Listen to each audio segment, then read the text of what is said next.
Failure. It's a word that almost everyone fears.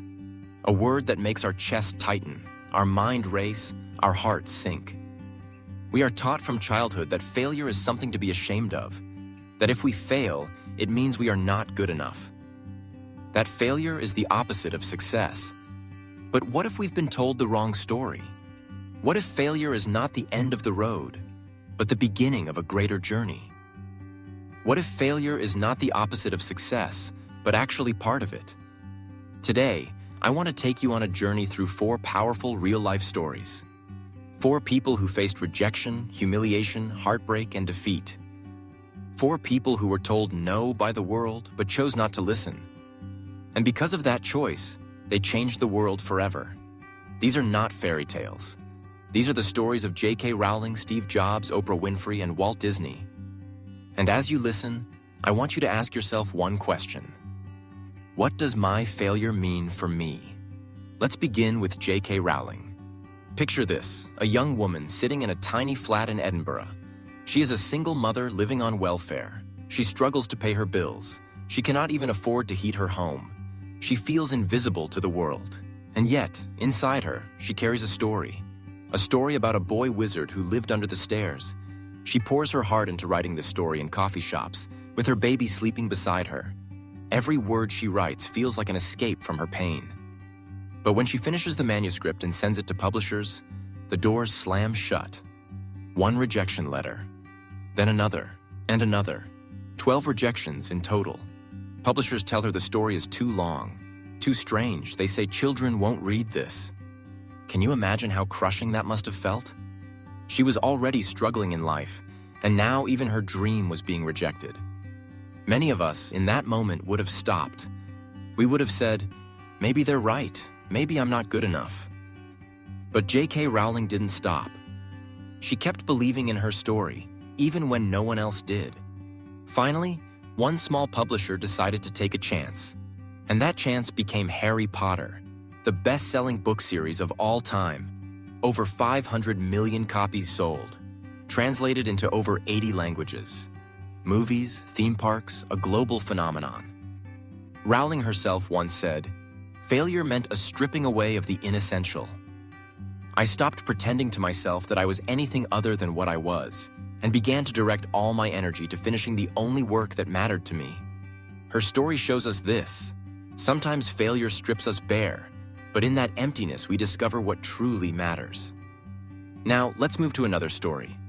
The story of Steve Jobs. In 1976, Steve Jobs co-founded Apple with his friend Steve Wozniak. Together, they started in a garage, building computers that would eventually revolutionize the world. By his 20s, Jobs was already a millionaire. By his 30s, he was a visionary leading a growing empire. But then everything fell apart. In 1985, after a power struggle inside Apple, Jobs was fired from his own company. Imagine that for a moment. You pour your soul into creating something. You dedicate your life to it. And then one day, you are told you are no longer wanted. For Jobs, it was not just a business failure. It was humiliation. It was personal. Most people would have walked away. But Jobs later said, "I didn't see it then, but it turned out that getting fired from Apple was the best thing that could have ever happened to me." Why? Because failure set him free. In his time away from Apple, Jobs founded Next, a new computer company, and he bought a small animation studio called Pixar. Pixar went on to create Toy Story, the first fully computer-animated film, which changed the history of cinema. And then a twist of fate. In 1997, Apple bought Next, and Steve Jobs returned to the company that once rejected him. His comeback didn't just save Apple, it transformed it into the most valuable company in the world. The iPod, iPhone, iPad, all came after his return. What does Jobs' story teach us? That sometimes, failure is not a punishment, but a redirection. That being pushed out of one door may be the only way to discover another greater door. Next, let's talk about Oprah Winfrey. Her childhood was filled with pain, poverty, abuse, loss. She grew up in an environment where the odds were stacked against her. As a young woman, she dreamed of working in television. But when she finally got a job as a news anchor, she was told she wasn't good enough. Her boss said she lacked the look, the style, and the presence for television. He told her she didn't belong. Imagine that. The very thing she dreamed of, the very place she longed to belong, told her she wasn't fit. Many of us, in that moment, would have believed the words of rejection. But Oprah chose differently. She embraced her authenticity. She leaned into her truth, her vulnerability, her natural gift for connection. And instead of trying to fit into the mold of traditional television, she broke the mold entirely. The Oprah Winfrey Show went on to run for 25 years. She became one of the most influential women in the world, a billionaire, a philanthropist, a voice of hope for millions. Her failures did not define her. They revealed her strength. Oprah once said, "Think like a queen. A queen is not afraid to fail. Failure is another stepping stone to greatness." Her story reminds us that rejection is not the final word. It is only someone's opinion, and their opinion cannot determine your destiny. Finally, let's talk about Walt Disney. Today, Disney is a symbol of magic. Theme parks, movies, characters that live forever. But before all that, Walt Disney was just a struggling artist. Early in his career, he was fired from a newspaper job because his editor said he lacked creativity. Can you imagine that? Being told you lack the very thing that defines your gift. But it didn't stop there. His first animation studio went bankrupt. Investors refused to believe in him. He lived on the edge of poverty, trying again and again, failing again and again. Yet Walt Disney never gave up. He once said, "I think it's important to have a good hard failure when you're young, because it makes you kind of aware of what can happen to you. After that, you never fear anything that happens to you." From his failures came Mickey Mouse, Disneyland, and an empire of dreams that touches millions of lives to this day. Disney's story proves that sometimes, the greatest creativity emerges only after the deepest rejection. So what do these stories teach us? What do Rowling, Jobs, Oprah, and Disney have in common?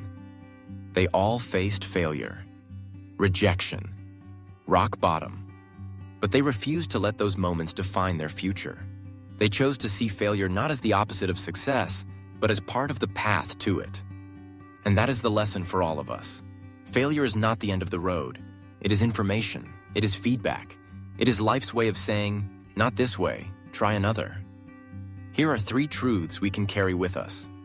First, redefine failure. Don't see it as shame.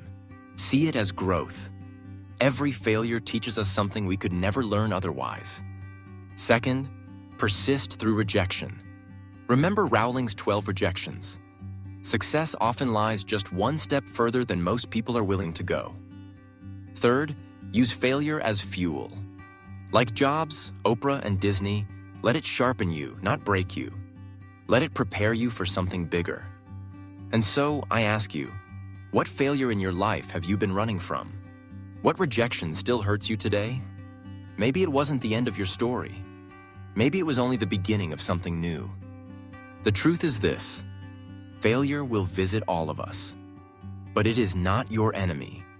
Fear of failure is. And if you can overcome that fear, if you can rise every time you fall, then your story is still unwritten. So the next time you fail, don't ask, "Why me?" Ask, "What now?" Your greatest comeback might be waiting on the other side of your greatest failure. The only question is, will you keep going? And don't forget to hit like, subscribe, and share this video with someone who needs to hear it right now. Because every week, this channel brings you real stories that can change the way you see failure, life, and yourself. Subscribe now, because sometimes just one story is all it takes to spark the turning point in your journey.